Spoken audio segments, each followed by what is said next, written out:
Hora 25. Con Aimar Bretos.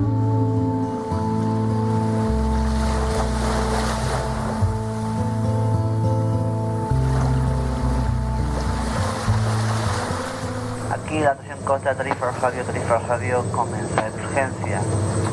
Patera navegando a la deriva en proximidades del estrecho de Gibraltar. Repito, patera navegando.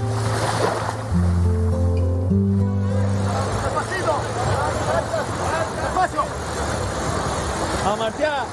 Mirad si hay mujeres primero.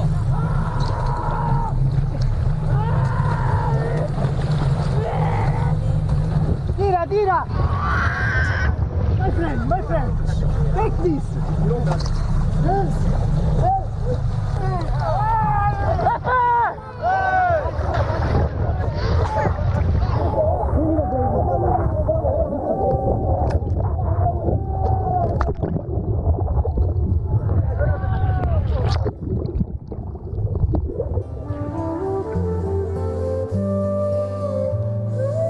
Desgarra escuchar los gritos de auxilio de quienes se echan al mar desesperadamente para buscar para ellos y sus familias no ya un futuro mejor, en ocasiones un futuro a secas, y junto a ellos también las voces de quienes intentan salvarles en mitad de la nada. Elena Maleno, buenas noches. Hola, buenas noches. No sé a ti si cuando acaba el día se te repiten estas escenas, estos gritos de desesperación pura. Bueno, sí, fíjate, justo ahora está produciéndose el rescate de una embarcación con 15 personas en la ruta canaria y hay otra que nos están llamando los familiares que está desaparecida con 58 personas, entonces es en realidad nuestro día a día, desgraciadamente. Para los oyentes que no lo sepan, ¿quién es Elena Maleno? Bueno, soy una investigadora, trabajo en temas sociales, también soy periodista y tengo con otras compañeras la suerte de formar parte de un colectivo que trabajamos por el acceso a derechos en zonas de frontera que se llama Caminando Fronteras. Y desde ahí, junto a otras mujeres, defendemos la vida en la frontera. Y al defender la vida nos encontramos con estas situaciones de muerte, ¿no? en ese territorio. Y ese defender la vida pasa por alertar a las autoridades marítimas cuando alguna patera pide ayuda. ¿Recuerdas la primera llamada que recibiste desde una patera? ¿La primera vez que te llamaron pidiendo auxilio desde alta mar? Sí, fue en el año 2007. Lo cuento en el libro que escribí, Mujer de Frontera. Y en ese año era una persona a la que habíamos acompañado, ¿no? Nosotras acompañamos también en el acceso a otros derechos, al hospital y demás, y llamaba que estaba en el mar de Alborán y que necesitaban un rescate. Y entonces no sabíamos nada, ¿no? Entonces yo, cuando cogí esa llamada, vi que había salvamento marítimo en Almería, yo soy de Almería, ¿no? Y entonces llamé, me encontré con Miguel Cea, entonces coordinador de salvamento marítimo, que con el tiempo se convirtió en un compañero, un amigo, era del pueblo de mi madre además, y nada, le expliqué, los rescataron y después yo recuerdo que pensé claramente, ojalá esto no se repita más. Pero se fue repitiendo a través de los años y nos convertimos, ¿no? Ese teléfono y nosotras, nuestra organización, mi vida fue atravesada por la frontera y por esa defensa de la vida y nos convertimos en un resorte para protegerla. Vamos al inicio de todo. Tú llegas a Marruecos en 2002. Sí, yo llego a Marruecos en 2002.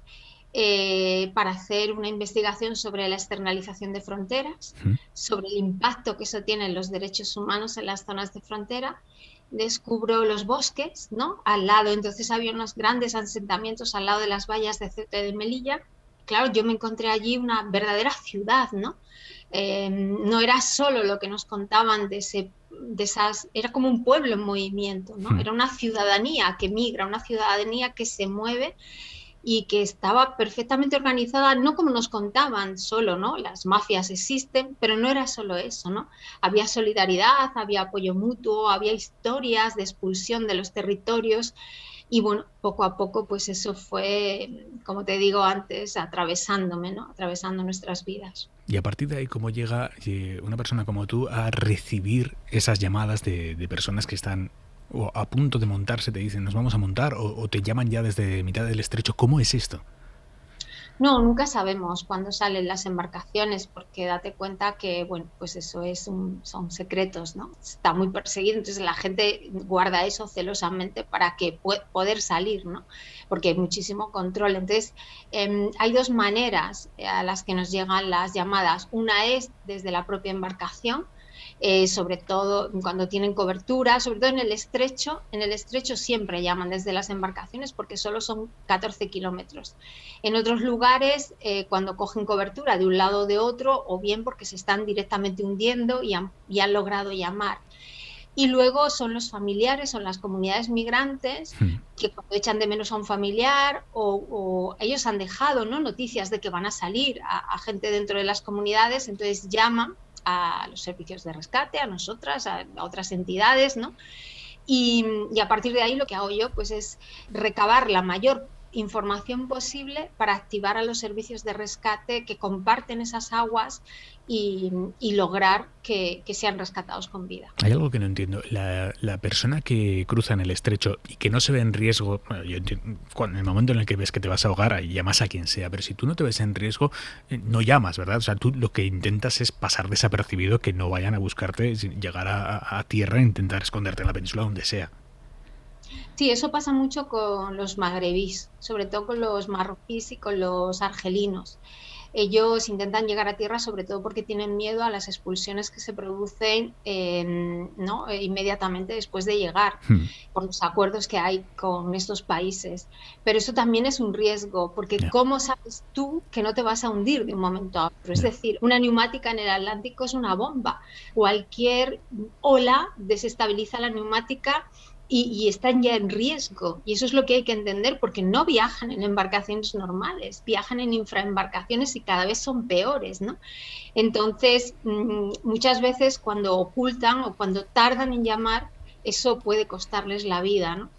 Y bueno, muchas tienen que llamar porque sobre todo hay colectividades que viajan en mejores condiciones, pero hay otras, por ejemplo, como los subsaharianos, que aceptan las condiciones peores para salir de los países en tránsito. Entonces, bueno, pues acaban llamando porque sabemos que en el primer semestre de este año hay más de 2.000 personas que han sido víctimas de la frontera en ese cruce.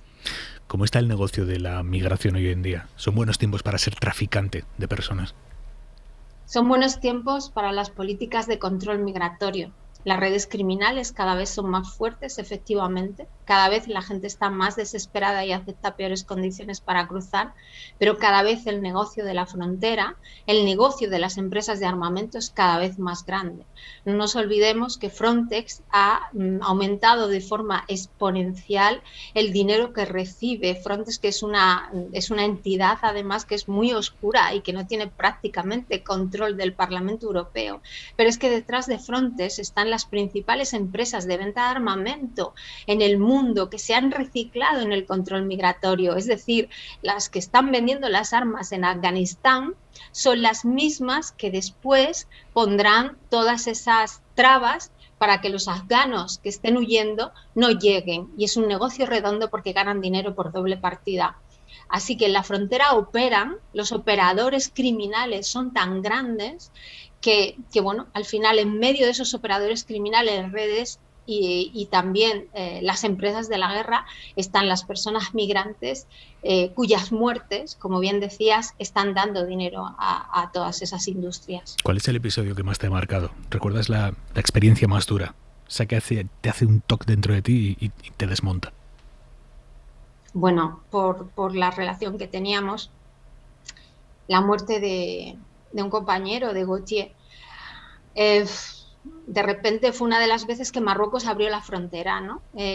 Su niña nació un mes antes que la mía, y teníamos una relación, íbamos a los cumpleaños, le conocíamos a él, a su mujer, bueno, pues era una relación de muchos años ya. Y cuando Marruecos abrió la frontera, de repente muchas barcas salieron de forma desesperada. Y él llamó, y de repente yo escuché el mar, un mar embravecido porque había cambiado el tiempo. Y me dijo, estamos en el agua. Y yo le dije, ¿dónde está Jenny? y me dijo, Jenny está conmigo y con Biju, estaban en una toya a remos. Y gritó, llamamos a salvamento, llamamos a la Marina marroquí y sus cuerpos nunca aparecieron. Apareció el cuerpo de una chica que viajaba con ellos, que estaba embarazada. Fíjate cómo es el mar. El cuerpo apareció en Rabat, en el Atlántico. Unos pescadores de sal lo encontraron y allí fueron a identificarlo, pero los cuerpos de la familia nunca aparecieron, ¿no? Y yo muchas veces voy a su Facebook para ver, ¿no? Está todavía abierto, veo las fotos de Jenny, veo los comentarios que él me ha hecho, y esto ya hace años, ¿no? Pero es como, eso te lo cuentan muchas familias, ¿no? Muchas familias hacen cada día esto que hago yo también con Gautier, ¿no? Buscando a sus familiares. ¿Intentas marcar una distancia personal desde entonces con todas estas personas a las que sabes que quizá en algún momento vas a tener que coger el teléfono y escuchar el mar de fondo porque está en mitad del estrecho? No se puede, porque si estás. Yo vivo en esa sociedad. Al final, la frontera, ese territorio con unas leyes inhumanas y unas leyes de muerte, también es un territorio de vida. Y cuando estás. Y ellos son mis vecinos, mis compañeros, la gente con la que luchamos, la gente con la que defendemos la vida. Y al final lloramos, claro, cada día. Y también reímos cada día, ¿no? Entonces, el día que deje de llorar, lo dejaré. Porque entonces me habréis insensibilizado, me habré convertido en una pieza más del sistema, y yo no quiero ser una pieza más del sistema. Yo quiero formar parte de esa defensa activa de la vida, formar parte de esa sociedad que se construye para que cambie, ¿no? Que es nuestro sueño, que eso cambie un día y que las personas puedan, de verdad, todas, moverse libremente sin tener que arriesgar su vida. A ti ese no ser parte del sistema, no ser una pieza más del sistema, te ha salido caro a un lado y al otro del estrecho. Y es el pasado mes de abril cuando ocurre esto. Quiero denunciar que fui deportada y expulsada con violencia del que ha sido mi hogar, Marruecos, país en el que he vivido durante 20 años y en el que han crecido mis hijos. Ni siquiera me permitieron reunirme con mi hija de 14 años, de la que estuve separada durante 32 angustiosos días, sabiendo que su seguridad también estaba en riesgo, simplemente por el hecho de ser mi hija. Publicaste este vídeo en el que denunciabas que Marruecos te había expulsado. ¿Cómo fue esa expulsión? ¿Por qué te expulsaron? Wow. Bueno, fue sigue siendo muy doloroso, ¿no? Bueno, yo en el año 2017 descubrí que desde el año 2012 estaba siendo investigada por la Policía Española de Control de Fronteras, por Frontex, Policía Europea de Control de Fronteras, que habían pedido a Marruecos que también me investigase, ¿no? Porque yo residía ahí. Entonces, en el año 2017 recibo una notificación para presentarme en un juzgado marroquí. Fuimos descubriendo que llevaba siendo investigada y perseguida, criminalizada durante mucho tiempo. Descubrimos un dossier policial español donde se le pedía a Marruecos que me condenase a cadena perpetua. Descubrimos un dossier policial donde había todo un listado de presuntas relaciones sexuales que yo tenía, o sea, incluso que tenía relaciones con mujeres, ¿no? Que se había enviado a Marruecos también para hacerme parecer más peligrosa, ¿no? Más traficante, ¿no? Este dossier ya había sido presentado en la Audiencia Nacional, y la Audiencia Nacional dijo a la Policía Española que lo que yo hacía no era delito. Pero me tocó defenderme en Marruecos, ¿no? Y a partir de ahí se me retiraron todos mis derechos administrativos, ¿no? Durante ese proceso se me quitó la residencia, se me quitaron mis cuentas bancarias, nos destrozaron la vida, ¿no? Y esto culminó, esa persecución, pues uno de los pasos, ¿no? En las persecuciones, cuando después Marruecos también dijo que lo que yo hacía no era delito. Las persecuciones nunca terminan, la criminalización siempre continúa, usan otras armas. Pues una de esas armas fue esa deportación, una deportación muy violenta, y separarme de mi hija, sabiendo que mi hija también se quedaba en este país sola, bueno, con compañeras, pero no estaba su madre y en riesgo, ¿no? Sabíamos que tuvo vigilancia policial. ¿Cuántos años tiene tu hija? 14 años, sí, 14 años. Una niña española con 14 años que tuvimos que cambiar de casa en casa, que tuvo que salir del que había sido su país durante toda su vida con una maleta pequeña, dejando atrás absolutamente todo en un barco de repatriados, acompañada con personal de la embajada. Y ella está ahora aquí, en España, contigo. Sí, ahora está aquí en España. Pero cuando yo la vi salir de aquel barco, dije, Dios, ¿hasta dónde pueden llegar, no? ¿Hasta dónde han llegado? Y bueno, era lo que otras compañeras defensoras me habían explicado. Esto se estaba repitiendo en mi vida, ¿no? Hay un punto salvaje que cuentas en tu libro y es cuando para amedrentarte alguien entra en tu casa y se lleva el horario escolar de tu hija, solo eso. Sí, en mi casa han entrado varias veces para llevarse cosas que no eran cosas de valor, para darme mensajes y una de las veces, encima de la mesa en la que trabajo estaba el horario de mi hija, de sus actividades, del cumpleaños que tenía esa semana, y fue lo único que se llevaron. Era el toque de decir, hemos entrado en tu vida, sabemos dónde estás, sabemos lo que hace tu familia, ¿no? Es así, ¿no? Es así un poco como quieren callarnos, como siembran el terror. La Organización Mundial contra la Tortura dice que lo que yo he sufrido, mi familia y yo hemos sufrido durante este tiempo, ha sido tortura, ¿no? Tantos años de persecución organizada por varios países. Es así como funciona también la frontera con las personas migrantes. Elena, ¿tú estás ahora en Madrid? Sí, estoy en España y ahora mismo estoy en Madrid. ¿España es tu casa o Marruecos era tu casa? ¿Cuál es tu casa? Marruecos es mi casa. Ay, Dios, sí, Marruecos es mi casa. Es la casa de mis hijos, que eso es importantísimo, ¿no?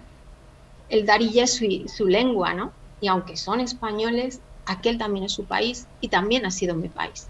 Hemos recurrido, hemos ido a los tribunales marroquíes para recurrir esa expulsión, porque no quiero dejar esto así. No quiero dejar lo mismo que no dejé de presentarme ante el tribunal cuando me acusaban y estaba en riesgo por algo tan grande, ¿no? Me arriesgaba una cadena perpetua. Y seguía adelante, lo hice no solo por nosotras, ¿no? Por nuestro trabajo, sino por el trabajo. Imagínate el impacto que hubiese tenido que a mí me hubiesen condenado en el trabajo de otras personas que defienden la vida también en la frontera. Pues ahora también estamos siguiendo adelante, recurriendo todos los ataques que estoy recibiendo, porque también es una protección colectiva para otras compañeras que trabajan en frontera. ¿Tú entiendes que haya esta noche quien nos esté escuchando y que diga, no dudo de que lo hace para el bien de esas personas, pero en el fondo está contribuyendo, aunque sea de forma involuntaria, pero está contribuyendo con el tráfico de personas? Sí, hay gente que dice eso y que hace una interpretación torticera de la ley, ¿no? Y de los derechos humanos, que usa las mafias. Ojalá de verdad hubiese una lucha contra las mafias. Nosotras somos las primeras interesadas, yo también. Yo no solo he recibido persecución por parte de los estados, a mí me han amenazado y han intentado asesinarme en el año 2014, porque lo que hacemos, los derechos humanos tampoco interesan a las mafias. Cuando en una zona hay derechos humanos, no hay negocio. Mira, ahora, por ejemplo, no hay información, ¿no?, sobre las personas que mueren y desaparecen.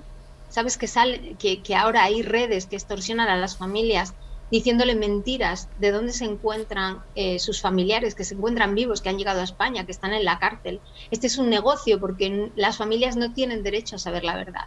Y nosotras somos amenazadas por esos que están extorsionando a las familias. Entonces, la gente puede pensar lo que quiera, pero lo que nosotras estamos defendiendo, y lo estamos defendiendo poniendo el cuerpo, ¿no?, estamos defendiendo los derechos humanos. Y cuando defendemos los derechos humanos, defendemos la democracia. Y ojalá una lucha más eficaz contra las mafias, porque en todos estos años que llevo en la frontera, en todos estos años, lo único que he visto es que con las políticas de control migratorio, y te lo digo como investigadora especialista en migraciones, han hecho crecer las redes criminales mucho más de lo que eran al principio. Entonces, ustedes son libres de pensar lo que quieran, pero sabemos que tenemos que estar aquí. Tenemos que estar aquí y tenemos que defender la vida.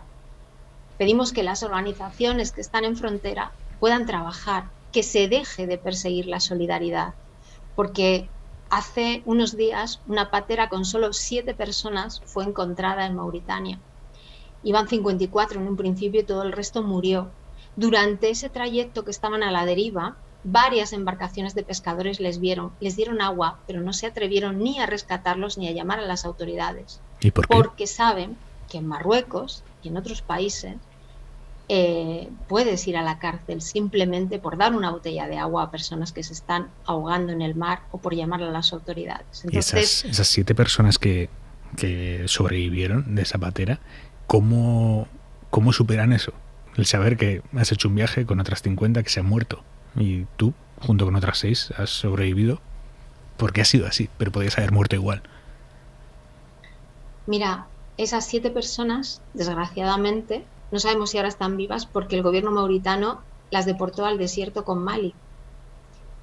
Al gobierno mauritano se le paga, ¿no?, con fondos de la Unión Europea y con fondos españoles. De hecho, hay presencia de militares españoles en la zona. No es solo... O sea, ahora ha sobrevivido, ahora no sabemos, estamos haciendo un seguimiento a ver si han sobrevivido a la deportación que han sufrido, si han podido llegar a su país o no. Y en el camino hay muchas muertes y muchos compañeros y compañeras que mueren, y mueren delante de ti, ¿no?, por falta de asistencia, en el desierto, ahogados. Y lo que hacen es, bueno, pues tienen sus propios resortes, ¿no? Hacer el duelo, por ejemplo, es algo muy importante. Por lo menos saber que la persona ha muerto para poder hacer el duelo, para poder llorarle, ¿no? Las desapariciones son peores que las muertes. En el camino migratorio hemos encontrado muchas personas que se han quebrado, que necesitan un acompañamiento psicosocial muy fuerte para que puedan restablecer sus vidas, ¿no? Pero muchas otras siguen para adelante, porque muchas veces de lo que huyeron es incluso peor que lo que se han encontrado, ¿no? Lo que siempre llamamos nosotras el efecto expulsión. No es un efecto llamada, es un efecto expulsión. ¿Y tú no te quiebras? ¿Cuánto pesa la maleta emocional de Elena Maleno? Sí, yo me quiebro, sí, muchísimo. Pero tengo la suerte de tener muchas personas que me sostienen. Estás en una trinchera, en realidad, ¿no? Y claro que necesitas una serie de resortes que te apoyen para poder continuar en la lucha. ¿Hasta dónde va a llegar Elena Maleno? Bueno, hasta que el cuerpo aguante, supongo. Hasta que el cuerpo aguante, hasta que... No sé cómo explicarlo, pero cuando la gente cuando estás en un lugar tienes que estar en ese lugar. Supongo que yo también mis experiencias mi educación, tal vez, la educación que yo he tenido de parte de mi familia, de una familia jornalera andaluza, que sabe lo que es sufrir, ¿no? Sufrir en todos los sentidos, ¿no? La persecución de, por ejemplo, de los señoritos, ¿no?, en aquel momento andaluces, y que lucharon por tener otro tipo de sociedades, ¿no? Yo fui educada desde pequeña en que había que tener un compromiso con el lugar en el que estás, con la sociedad en la que estás, y que ese compromiso parte de la comunidad. Por eso, cuando llegué a Marruecos y encontré a las comunidades migrantes, me sonó mucho, ¿no? A mi infancia me sonaba mucho las historias de mi abuelo, los valores, ¿no? Y bueno, hasta que el cuerpo aguante, inshallah, seguiremos donde estamos. Elena Maleno, muchas gracias por estar esta noche con nosotros en Hora 25. Un abrazo. Gracias a vosotras, un abrazo muy grande.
Can